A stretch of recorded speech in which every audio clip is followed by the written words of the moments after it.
Assalamualaikum warahmatullahi wabarakatuh.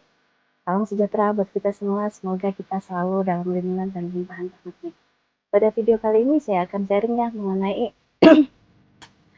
ini bab satu kata tetapi mungkin sangat sulit untuk kita latih ya, itu mengenai bab keikhlasan. Nah, bahwa kita ketahui ya Indonesia itu merupakan ini ya bangsa yang beragama. Jadi setiap masyarakat itu mempunyai agama, jadi mempunyai berlandaskan agama gitu, mempunyai dasar agama ya, agama apapun itu. Nah, setiap agama itu juga kan mempunyai ini ya, kitab suci masing-masing. Ya, kayak agama Nasrani, Hindu, Buddha, itu kan mempunyai kitab suci untuk mencerahkan atau sebagai petunjuk penuntun kehidupan supaya lebih bagus. Nah, itu bedanya manusia dengan binatang ya, seperti itu. Jadi kita harus ada tuntunannya atau bimbingannya. Nah, kalau kita seorang muslim itu tentunya kita ada penuntunnya, yaitu berupa kitab suci, berupa Al-Qur'an ya pastinya. Nah, jadi Al-Qur'an itu juga merupakan suatu bahan mentah ya buat kita ya. Jadi kita jangan makan mentah-mentah isinya gitu, harus diolah dulu, harus ditafsirkan dan harus dikaji lebih dalam. Jadi supaya tidak menjadikan suatu kesalahpahaman dalam menggunakannya, seperti itu ya. Nah, jadi kalau di dalam kita sebagai seorang muslim itu kan pegangannya ada dua, garis besarnya itu ada Quran hadis ya. Nah, Quran hadis. Nah, tapi kalau ahli sunnah wal jamaah itu ada empat secara tuntunannya: Quran hadis, ijma, dan kias ya. Jadi itu juga kalau dibahas itu mengenai ijma kias itu kan juga pengertiannya juga sangat luas sekali ya, ijma kias. Jadi kita nggak hanya meyakini Quran dan hadis saja, tetapi ijma dan kias pun itu harus kita pelajari supaya kita lebih maksimal untuk bisa mendalami dan memahami isi dari Al-Quran itu. Karena ijma kias itu kan kesepakatan para ulama-ulama terdahulu yang seperti itu. Nah, balik lagi ke pembahasan di awal ya, bahwa kita dalam hidup itu kita perlu untuk latihan keikhlasan. Ikhlas ya, memang satu kata itu sangat sulit sekali untuk dilakukan.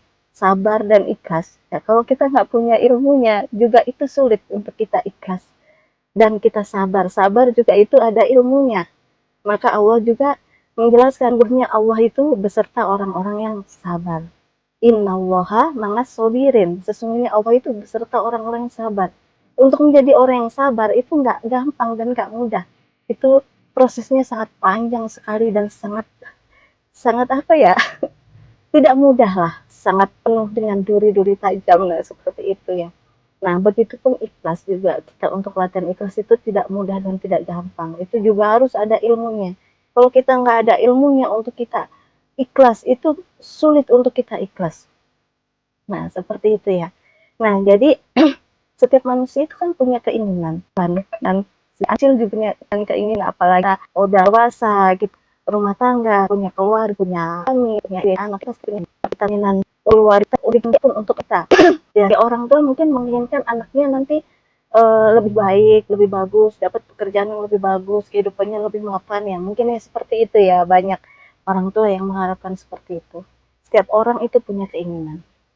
Nah, di sini Allah itu menjelaskan ya bahwa manusia itu wajib berikhtiar. Jadi ada 3 hal ya yang harus kita lakukan dalam kehidupan secara garis besarnya, yaitu kita berdoa. Berdoa itu kita beribadah ya, kita beriman ya, mengakui adanya Tuhan dan kebesaran Tuhan ya, iman ya. Jadi orang beragama dan beriman itu beda ya. Kalau beragama terkadang belum tentu beriman dengan baik dan benar, kayak gitu kan. Tapi kalau orang beriman itu sudah pasti mengakui adanya Tuhan dan kebesarannya, kekuatannya, keagungannya, dan lain-lainnya ya. Seperti itu. Jadi beda, kadang orang beragama hanya beragama saja, tetapi keimanannya ya nggak tahulah, kabur kanginan, kayak gitu ya, naik turun ya. Nah, kita setiap kehidupan kita, kita harus wajib berikhtiar ya. dalam mewujudkan suatu keinginan kita. Ya, keinginan apapun itu, apakah itu mengenai anak kita, keluarga kita, diri kita sendiri, atau pasangan kita. Nah, itu kita wajib berikhtiar. Nah, yang tadi kita beriman, berdoa. Nah, yang kedua kita berikhtiar. Ikhtiar itu ada dua secara garis besarnya ya, yaitu ikhtiar secara lahir dan ikhtiar secara batin. Nah, ikhtiar secara batin itu banyak, ya nggak mungkin saya sebutkan ya. Bisa kita dengan berdoa, kita rajin beribadah, kita sholat malam, kita berzikir, kita apa namanya, berwirid, terus kita membaca Al-Quran atau baca Yasin, tahlil gitu kan, kita bertawasul kepada para leluhur kita. Ya, tawasul itu kan ada ya urut-urutannya ya, mungkin kita diajarkan oleh guru spiritual kita masing-masing. Bertawasul itu penting untuk kita menjalin silaturahmi kepada para leluhur ya. Jadi kepada Nabi Muhammad, para sahabat, terus nabi-nabi ya, banyak nabi. Nah, itu biasanya diajarkan oleh gurunya masing-masing lah ya. Karena itu biasanya berbeda-beda tawasul, caranya itu berbeda-beda meskipun tujuannya sama ya. Terus yang dibaca juga lain-lain. Nah, itu penting kita bertawasul. Nah, yang selanjutnya itu kita berzikir. Nah, kan kita sholat hajat, kita sholat tahajud, kita mendekatkan diri kepada Tuhan, kita berbuat baik kepada orang lain yang membutuhkan kita, atau kita bersedekah, itu juga merupakan salah satu ya, beberapa di antaranya kita berikhtiar secara batin. Karena sedekah, kita dengan bersedekah itu juga bisa mendekatkan kita kepada doa atau keinginan tujuan kita. Jadi lebih mudah terkabul keinginan kita. Keinginan di sini kita ini ya, fleksibel ya. Jadi nggak hanya materi dan uang ya, nggak hanya itu, karena keinginan setiap orang itu berbeda. Nah, jadi itu tadi ya, dengan kita bersedekah itu juga bisa untuk tujuan kita itu lebih cepat untuk dikabulkan oleh Tuhan. Nah, seperti itu. Itu salah satu ikhtiar secara batin juga. Tapi sedekah yang ikhlas ya. Nah, seperti itu. Jangan sedekah karena ria, karena sombong, ingin dipuji, atau ingin dibilang wah atau apa. Nah, itu beda lagi itu. Nah, kita bersedekah kepada orang yang membutuhkan. Nah, yang selanjutnya itu, ikhtiar secara batin itu banyak. Banyak sekali itu kalau kita pelajari. Ya. Yang selanjutnya, secara batin, secara lahir. Nah, kita harus bekerja, kita harus berusaha. Kalau kita ingin dikasih rezeki sama Tuhan ya, kita harus bekerja, kita harus berusaha. Kita bisa dengan kita bekerja dengan perusahaan tertentu, kita bisa berdagang, berwira swasta, ataupun ya berbagai macam jenis usaha atau bisnis itu, apa aja yang penting halal dan itu bermanfaat. Ya seperti itu, jangan merugikan orang lain ya, halal gitu ya. Apa aja, kayak kita jualan apa, makanan, atau jualan baju, atau kendaraan, ataupun jasa apa gitu kan, jasa finansial, itu juga merupakan salah satu ikhtiar secara lahir atau secara fisik, karena Allah memberikan rezeki kepada kita. Allah mengabulkan tujuan dan doa kita. Allah memberikan ilmu kepada kita itu melalui suatu perantara. Ya, Allah memberikan kita berdoa antara rezeki Tuhan. Enggak mungkin kita bernih setiap malam berdoa, ya Allah kasih rezeki buat ini, kebutuhan banyak. Terus kita hanya berdoa saja, kita nggak berusaha, kita diem di rumah, ya kan? Lah, bagaimana Tuhan mau memberikan rezeki? Pastinya melalui perantara. Perantara kita bekerja. Jadi pekerjaan kita itu sebagai perantara datangnya rezeki kepada kita. Yang memberi rezeki itu Tuhan. Ya, di sini kadang kita ini ya, riskan ya. Jadi pemahamannya kita jangan sampai keliru. Ya, itu juga harus benar-benar kita yakin. Keimanan kita yakin bahwa Tuhan itu, Allah itu yang memberikan rezeki kepada kita. Bukan pekerjaan kita, bukan usaha kita, bukan profesi kita, bukan pendidikan kita atau jabatan kita yang memberikan kita rezeki. Yang memberikan kita rezeki itu adalah Tuhan melalui perantara dari pekerjaan kita, jabatan kita, atau usaha kita, atau toko kita gitu kan, atau bisnis kita, itu sebagai perantara. Tapi yang memberikan rezeki itu adalah Tuhan, ya. Nah, di sini kita jangan sampai keliru ya. Kayak gitu. Uh, Kelihatannya sepele tetapi ini penting kayak gitu ya. Nah, jadi kita harus meyakini bahwa Tuhanlah yang memberikan rezeki kepada kita. Sedangkan apa yang kita lakukan secara fisik, kita berusaha, kita bekerja, kita berbisnis, kita berdagang, kita jabatan kita atau pekerjaan kita, profesi kita itu sebagai perantara datangnya rezeki. Begitupun Tuhan ngasih ilmu kepada kita itu juga melalui perantara seorang guru. Nggak mungkin Allah ngasih ilmu ke kita secara langsung tanpa perantara seorang guru. Itu memang ada juga ya beberapa, tapi itu manusia-manusia pilihan. Dan nggak semua orang itu bisa yang langsung diberikan ilmu oleh Allah ya. Pasti kalau secara umumnya itu pasti melalui perantara seorang guru atau pembimbing atau petunjuk yang memberikan petunjuk jalan. Nah, seperti itu ya. Nah, jadi segala sesuatu itu ada perantaranya. Kayak misal nih, manusia terlahir di dunia ini aja, itu kan ada perantaranya. Allah memang Tuhan yang menciptakan kita, ya. Tuhan menciptakan manusia. Tapi nggak mungkin kan dengan begitu saja. Bagi kita manusia itu Tuhan menciptakan itu ada prosesnya. Kan beda dengan menciptakan Nabi Adam. Itu berbeda ya. Kita lihat mempelajari ke sejarah. Penciptaan manusia kun fayakun itu ada prosesnya. Nggak instan. Prosesnya melalui apa? Itu melalui perantara kedua orang tua kita. Jadi orang tua kita menikah, terus akhirnya jadilah kita ya, ibu kita hamil, terus 4 bulan ditiupkan roh, terus 7 bulan kan terbentuk organ-organ tubuhnya sudah mulai lengkap komplit, 9 bulan lahir, menyusui, nanti belajar berjalan, berlari. Itu Tuhan menciptakan kita itu ada prosesnya. Ada perantaranya sebagai kita dilahirkan di dunia ini itu melalui perantara kedua orang tua kita. Makanya kedua orang tua kita itu penting ya, harus kita hormati bahwa ya harus kita berbakti kepada kedua orang tua kita karena beliau itu sebagai perantara kita lahir di dunia ini.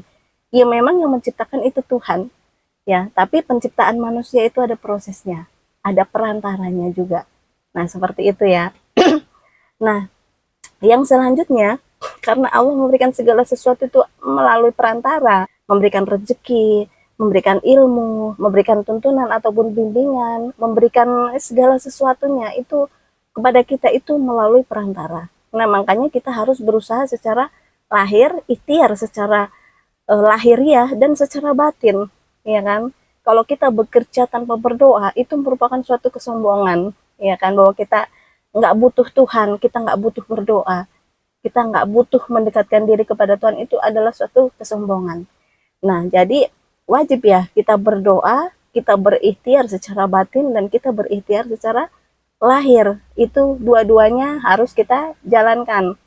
Nah, setelah kita berikhtiar, nah barulah berusaha secara maksimal. Kita kan nggak tahu nih, karena manusia itu wajibnya berikhtiar, tidak menentukan hasilnya. Sedangkan setiap bayi yang lahir, setiap bayi yang dilahirkan ke dunia ini itu sudah membawa kodratullah masing-masing. Jadi Tuhan itu di Lauhul Mahfudz sudah mentakdirkan atau sudah ada catatannya ya di Lauhul Mahfudz itu. Jadi ini nanti seperti apa jalannya itu sudah ada, sudah ditentukan sama Tuhan. Makanya di dalam rukun iman itu ada namanya qada dan qadar. Nah, qada dan qadar. Jadi segala sesuatu yang itu mutlak ketentuan Tuhan yang kita nggak bisa ikut campur di dalamnya, kita merubahnya, kita menggantinya, kita menundanya, kita menolaknya, ya kan, atau kita menginginkan sesuatu itu kita nggak bisa, karena itu merupakan mutlak 100% ketentuan dari Tuhan, disebut dengan takdir. Ya, itu kita manusia nggak bisa ikut campur di dalamnya, hanya bisa menjalani dan menerima, menerima dan menjalani dengan ikhlas. Tapi ada namanya sesuatu itu yang bisa kita rubah, ya, kita rubah, kita perbaiki, kita olah supaya nantinya lebih baik.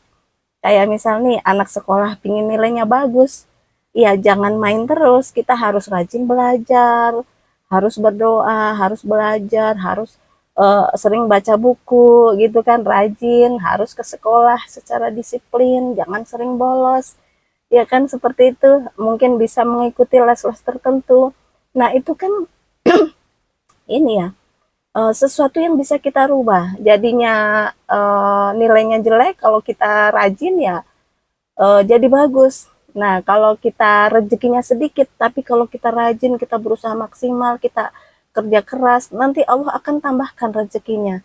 Jadi rezeki itu pun bisa berubah, bisa apa ya, berkurang dan bertambah. Rezeki itu memang ketentuan Tuhan, tapi banyak sedikitnya itu masih bisa dirubah oleh kita.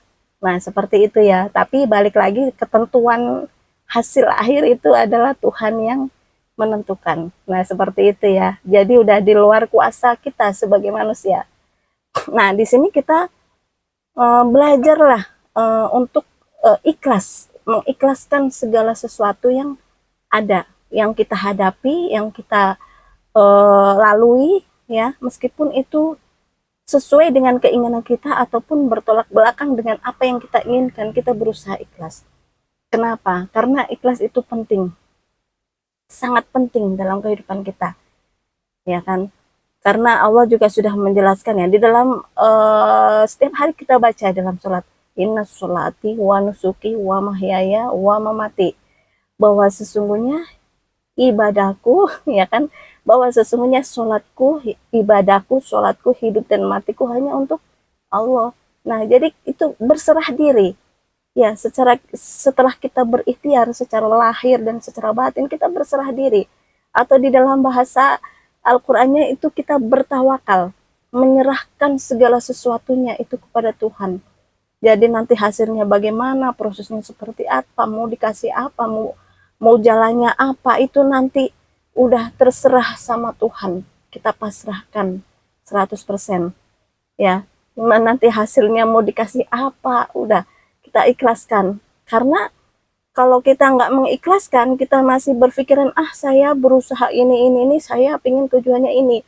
Kalau tercapai, itu nanti kalau kita tanpa berikhtiar ya, kalau tercapai nanti, ah ini hasil kerja keras saya, ini hasil usaha saya, ini begini. Nah, nanti biasanya akan timbul seperti itu. Nah, kalau tidak tercapai apa yang kita inginkan, tidak terwujud atau belum diizinkan oleh Tuhan untuk sesuatu itu terjadi, biasanya kita ini hanya mengantisipasi aja ya. Biasanya kita berpikiran, saya udah berusaha tapi kok begini hasilnya. Saya udah ini, saya kurangnya apa? Kok Tuhan nggak adil ya? Kok Tuhan begini ya? Tuhan kok begitu ya? Orang lain begitu-begitu, kita kok begini ya? Tuhan nggak adil ke kita ya? Nah, jadi kita akan suudon. Jadi berprasangka bahwa nah di sini kita harus hati-hati bahwa Tuhan itu sesuai dengan apa yang kita prasangkakan. Maka sesungguhnya aku sesuai dengan apa yang hambaku prasangkakan. Jadi kita nggak boleh berprasangka yang negatif bahwa Tuhan itu nggak adil, bahwa Tuhan ini begini, begitu, itu kita nggak boleh. Jadi kita harus berprasangka yang positif. Nah, makanya perlunya ikhlas di sini. Kita berikhtiar secara lahir itu wajib, berikhtiar secara batin wajib. Setelah kita berikhtiar, kita pasrahkan semuanya kepada Tuhan, itu kita bertawakal. Nah, dari kita pasrah atau tawakal atau ikhlas itu juga kalau dikupas itu sangat luas sekali itu ya. Kalau di ikhlas saja itu sangat luas sekali. Jadi kita wajib bertawakal ya, itu penting, itu kita berserah diri kepada Tuhan bahwa kita harus bisa menerima apapun itu yang menjadi suatu keputusan Tuhan, baik itu yang sesuai dengan keinginan kita ataupun yang bertolak belakang dengan keinginan kita. Sesuatu itu yang sangat kita tidak harapkan, tetapi itu sudah menjadi ketentuan Tuhan. Sudah kodratnya, kodrat yang harus kita jalani, yang harus kita terima. Apa jalan hidup kita memang Tuhan menentukan seperti itu. Mau nggak mau ya, kita harus latihan untuk ikhlas. Karena barang siapa yang ridho, yang ikhlas dan ridho terhadap apa yang menjadi keputusan Tuhan untuk kita, maka Allah juga akan ridho kepada kita. Jadi kita berusaha ikhlas. Ikhlas dengan ridho juga berbeda ya. Nggak sama. Ikhlas dengan ridho itu lain. Jadi kita berusaha ikhlas dan berusaha ridho dengan apapun yang diberikan Tuhan kepada kita. Dengan apapun keputusan yang Tuhan berikan untuk kita. Nah, kita harus ridho di situ. Meskipun manis ataupun pahit, kita ikhlas, kita ridho. Maka kalau kita ridho dengan keputusan Tuhan, maka Tuhan pun akan ridho terhadap kita. Ya kan, akan ridho kepada kita. Nah, seperti itu ya. Jadi, kalau kita latihan ikhlas itu juga sangat penting juga untuk menjaga kesehatan kita. Kesehatan jasmani maupun rohani ya. Orang kalau nggak bisa mengikhlaskan sesuatu, disakiti sama orang lain, kita sakit hati, kita pendem, kita balas dendam, itu juga nggak boleh. Itu nanti akan menyakiti diri sendiri. Kita memendam rasa sakit di dalam hati kita, itu juga nantinya akan melukai diri kita sendiri. Jadi kita berusaha los saja lah, los, bahwa segala sesuatu itu tidak akan terjadi tanpa kehendak dan izinnya. Ya, sesuatu yang negatif itu terjadi itu karena diizinkan oleh Tuhan. Ya kan, sesuatu yang positif itu terjadi itu juga karena Allah menghendaki dan mengizinkan.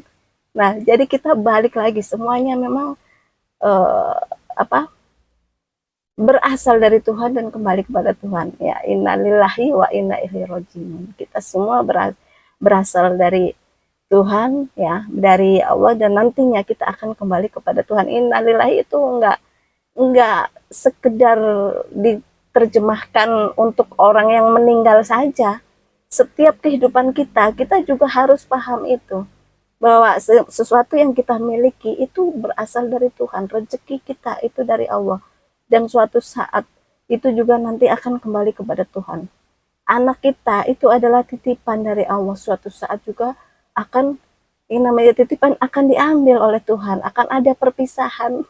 Nah, seperti itu ya, sesuatu yang kita cintai itu juga berasal dari Tuhan, dan suatu saat juga bisa diambil oleh Tuhan. Nah, jadi kita harus penting latihan ikhlas dan tawakal di sini.